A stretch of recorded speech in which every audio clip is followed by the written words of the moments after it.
तो पहलगाम में अटैक हुआ है, उस पर बहुत सारी बातें हो रही हैं, बहुत सारी चीजें सामने आ रही हैं, लेकिन धर्म की बात हो रही है, जात की बात हो रही है, लेकिन जो सबसे महत्वपूर्ण बात है वो बात कोई नहीं कर रहा है। वो बात है सुरक्षा एजेंसियों का न होना।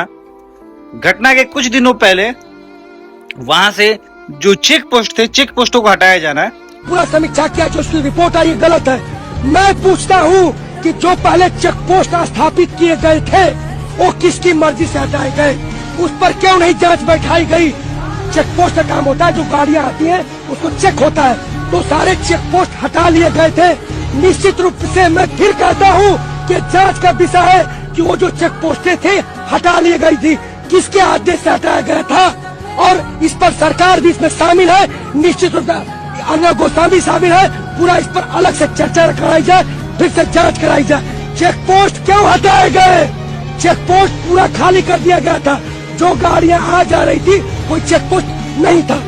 तो सच है वो सामने। सुरक्षा एजेंसियां क्या कर रही थी? सबसे बड़ा सवाल है कि जब इतना बड़ा टूरिस्ट पैलेस है जहां से 2000 से 4000 से ज्यादा पर्यटक टूरिस्ट आए थे देश के कोनों कोनों से, तो वहां पे सुरक्षा का इंतजाम क्यों नहीं था? नॉर्मल हम लोग लाल किले पे जाते हैं, नॉर्मल छोटे छोटे टूरिस्ट पैलेसों पे जाते हैं, मंदिरों पे जाते हैं, वहां पे 2-4 पुलिसकर्मी 10 पुलिसकर्मी होते हैं, लेकिन उतने बड़े टूरिस्ट पैलेस पे आखिर सुरक्षा कर्मी क्यों नहीं थे? जैसे पुलवामा में अटैक हुआ था उसमें भी चेक पोस्ट हटाए गए थे, गाड़ियों की चेकिंग नहीं हुई थी और 248 किलो आरडीएक्स आ गया था, जिसका आज तक कोई भी पता नहीं लगा पाया कि कैसे आया था, कैसे आ गया। इतने बड़े टूरिस्ट पैलेस पे अगर कोई हथियार लेके कोई बंदे आ रहे हैं तो उनका चेकिंग होना जरूरी है कि कोई कैसे आ रहा है, कोई कैसे कश्मीर में घुस रहा है, कोई कैसे उस एरिया में आ रहा है। तो ऐसा कुछ नहीं था। यहाँ तक कि इस वीडियो में आप देख सकते हैं, बहन बोल रही हैं,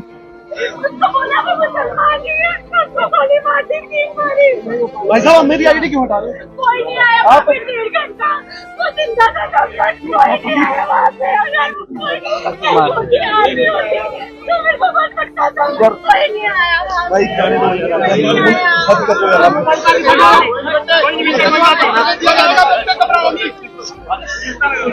आई वांट दैट टैग, इन्होंने मेरे को मारा, मुझे वो टैग चाहिए।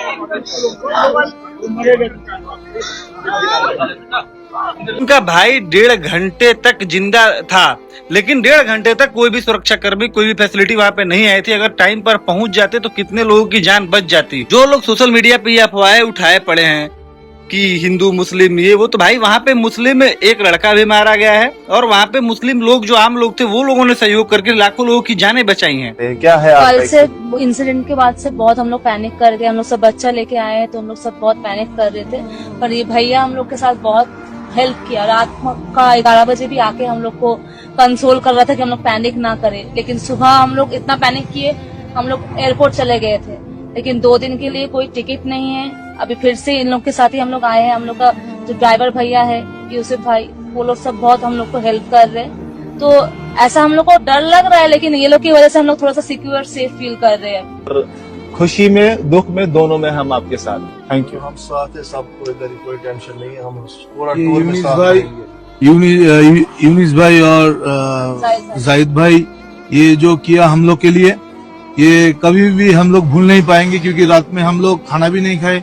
ये दोनों भाई आके हम लोग को समझाया और बहुत हम लोग का हेल्प किया, क्योंकि हम लोग सुबह भी हम लोग को एयरपोर्ट ड्रॉप किया, फिर भी हम लोग को इधर लेके आया। आपका श्रीनगर बहुत सेफ है। और ये जो जाहिद भाई है और यूनिस भाई है, आप लोग कभी भी कश्मीर या श्रीनगर आओगे, इसके साथ कांटेक्ट कीजिए। ये इतना अच्छा है, मैं जिंदगी में अभी तक देखा नहीं। ये सबको मैं बोल रहा हूँ, सब सुन लीजिए हिंदुस्तान। मैं संकल्प आज ये सन्नाटा हॉन्टिंग था, तो फियर रियल है।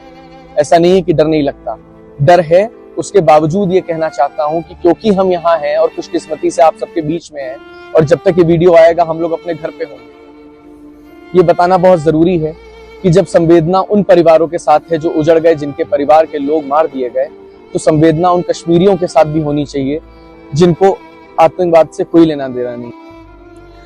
और सरकार की सबसे बड़ी गलती है, सरकार यहाँ पे भी राजनीति कर रही है। जो सबसे पहला फोटो आया उसमें भी उसमें भी अपना वोट मैटर, वोट फैक्टर लोगों को बांटने की बातें, हिंदू वोटों को अपने पक्ष करने की बातें, देश को दो भागों में बांटने की चीजें हुई हैं। और पुलवामा हमले की तरह ही ये बात भी इस बार भी दब जाएगी कि चेक पोस्ट क्यों हटाए गए, सुरक्षाकर्मी क्यों नहीं थे, कैसे उन पहाड़ों पर चले गए जहां पे बिना घोड़े के जाना असंभव है। इन सब मुद्दों पर कभी ना कोई जांच बैठेगी, ना कुछ सामने आएगा, फिर हमेशा की तरह लिपापोती होगी, धर्म जात में देश को बांटेंगे और अपना राजनीतिक फायदा उठाएंगे। और इस सब में केवल और केवल पीसेगी आम जनता।